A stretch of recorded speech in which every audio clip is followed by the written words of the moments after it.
Hey everyone, welcome back to my Achilles recovery journey. Once again, I am Dr. Stacy Barber. I am the owner of the PhysioFix. I'm a physical therapist myself, and I ruptured my Achilles back in December. So right now, I'm currently 20 weeks post-op. So I'm going to take you through what happened week 17, 18, 19, and 20, and kind of go through how I'm progressing, how I'm feeling, what things are still hard to do, and how I'm handling everything mentally as well. So yeah, let's just get started. So remember, I had a partial re-rupture around week 13 or 14, and the surgeon said that it was more proximal, more medial where I ruptured it the second time, so different spot than where I did it originally. I had a second opinion, and both doctors recommended that I do not pursue surgery this time since it's only a partial, and I pursue PRP injections. So I had tentatively scheduled that for 2 weeks after that, so I would have gotten that week 17 or 18. But what happened was my dog broke his leg, and I live in a 2-story house, so I decided that I was going to have to be able to carry my dog up and down the stairs. Not this dog that's on my lap right now, a different dog, a puppy. And it wasn't going to be a good time for me to do the PRP injection, so I kind of pushed it back. And also I was just feeling so good, so I was thinking that maybe this was a sign that maybe I shouldn't do PRP, because I know after PRP you have to take a step back for at least a week or two. The first week you have to be pretty much in a boot full time, non-weight bearing again, let everything heal, and then you can slowly start progressing back. So it's going to at least set you back 2 weeks, if not longer, because 1 week of inactivity, you might get a little bit more disuse atrophy or muscle wasting, and I don't want to lose strength and progress. So I did not pursue the PRP injection. I decided against it. It is still planned in like 2 weeks from now, so that would be week 22. I don't think I'm going to do it, just to be honest. So things have been feeling really good on my surgical side. Now, within the last 4 weeks, I will tell you that on my non-surgical side, on my right side, I've been having some Achilles tendinopathy. This has been more insertional Achilles tendinopathy. So really close to the heel where the Achilles attaches downward. I've been having just a lot of discomfort and a lot of pain. I think it's because, remember, for 4 weeks, I was like in cowgirl boots. So I was really elevated, and that kind of changed how I was walking and moving, even on my non-surgical side. And then these last 2 weeks, I've been in weightlifting shoes. So those have still like an inch heel.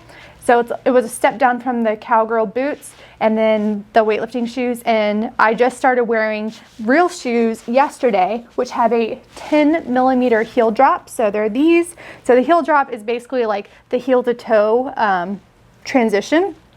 So if it's a 0 millimeter heel drop, that means that it's completely flat. So those are like Birkenstocks. They're like Vivo barefoot shoes, which I used to wear so much before I ruptured my Achilles, but I can't tolerate yet. So I'm slowly transitioning a little bit lower and lower. So I was in cowgirl boots, and then I was in like my weightlifting shoes, and now I'm in this 10 millimeter drop shoe, and I'll be in this for a couple weeks, and then maybe I'll go to like a 6 millimeter drop shoe that I own, and then I'll try to progress back to my Vivos just very slowly to transition back to it. So I think it's important to consider your footwear when you're going through this process too.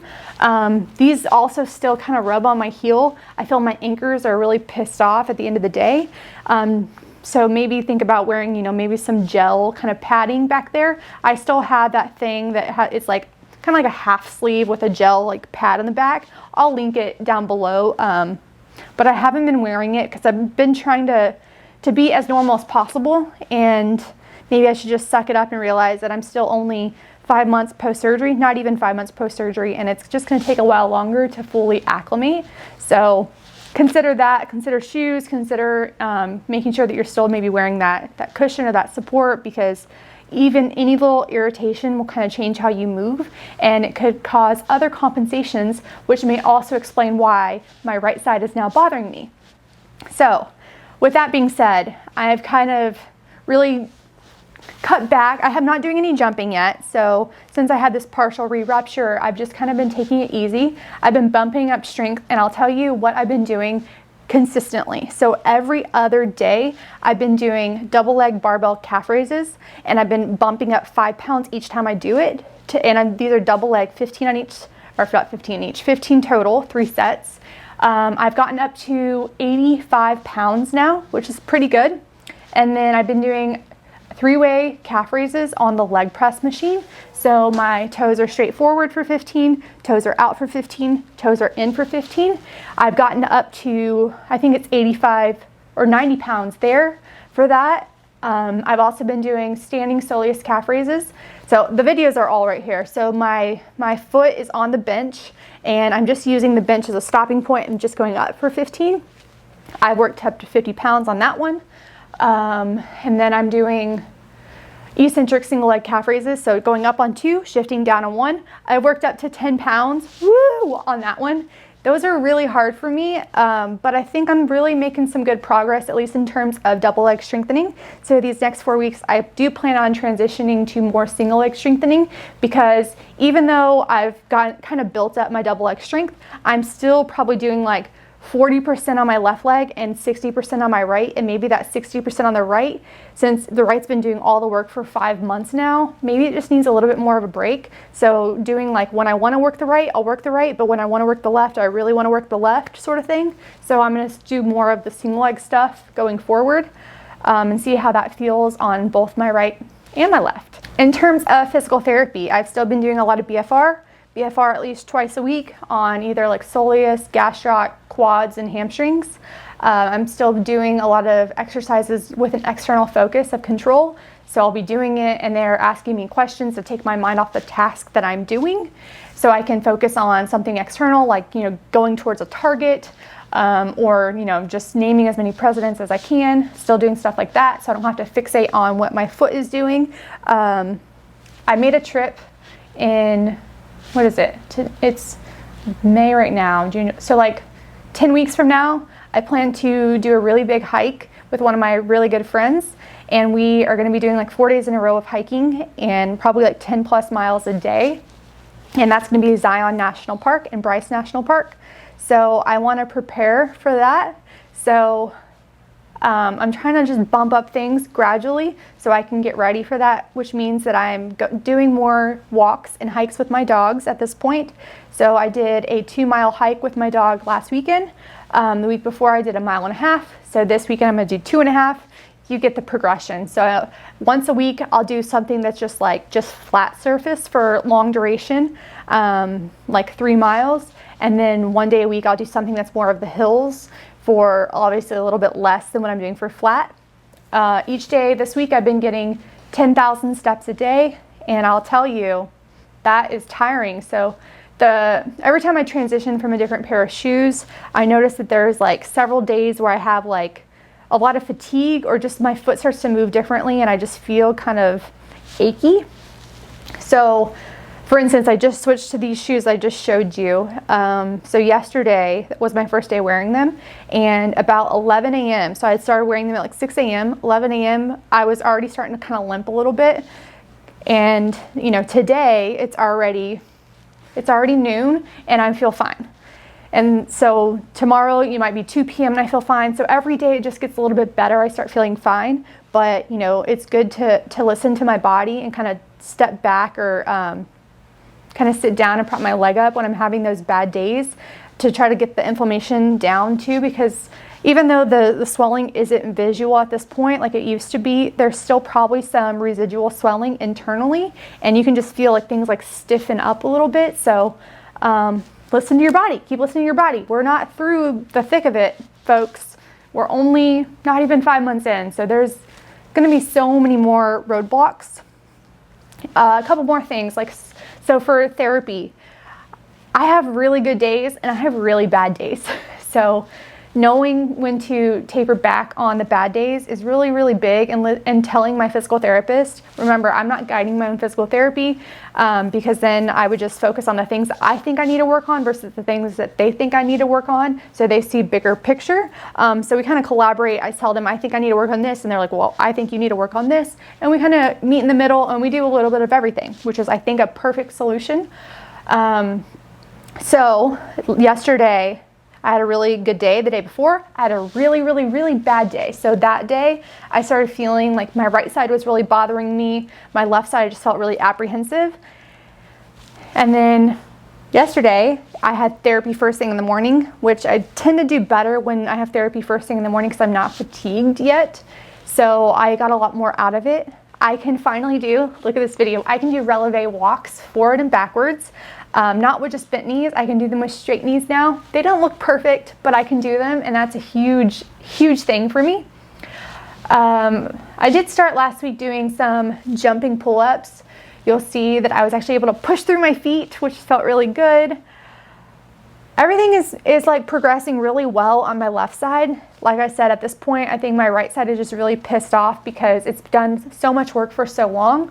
So think about, or just remember to do everything on both sides. I've done everything on both sides throughout, but even though I've been doing that, I'm still having these problems. So it's like you can still do all the right things and still experience pain or problems or achiness, or a tendinopathy may occur on the opposite side.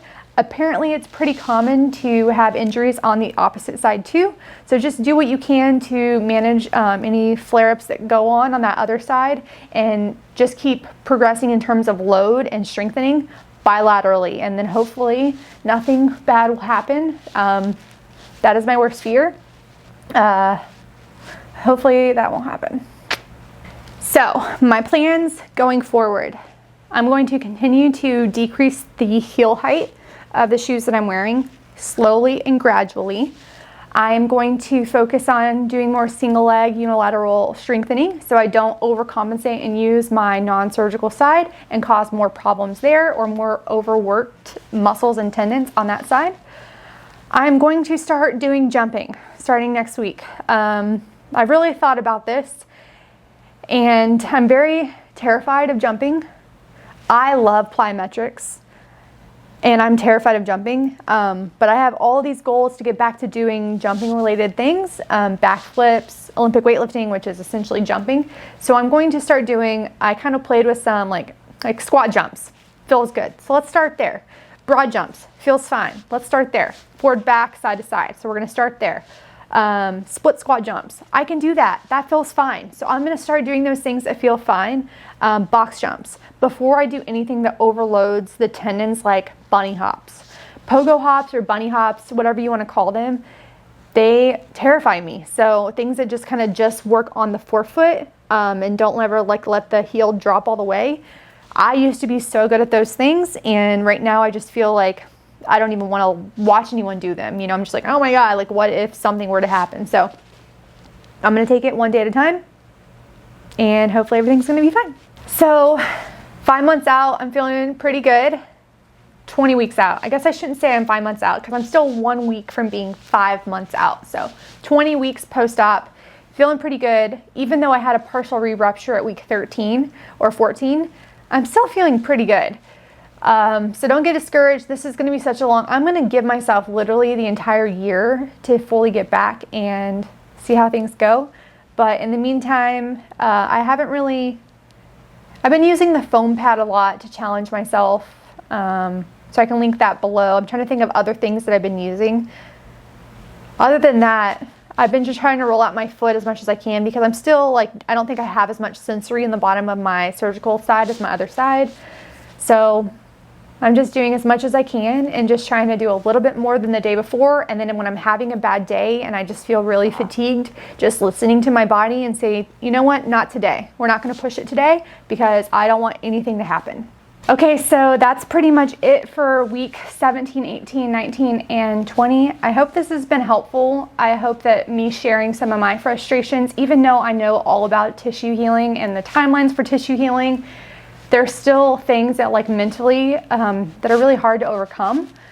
And until you've experienced this exact injury, no doctor or no physical therapist truly understands what it feels like to go through this. So I get that. I know exactly what it's like to go through this. So if you want to work with me, I can give you a custom program. I can work with you in person if you live close to Phoenix, Arizona. I want to help others that have gone through this too, because obviously it's very close to my heart. It's very personal because I'm experiencing it currently, and I'm even going through some tendinopathy on the other side. So anyways, shoot me a message, comment below if you want information, and I think I'll link below how you can work with me. So anyways, have a good rest of your day and take care. Oh, make sure to subscribe too below.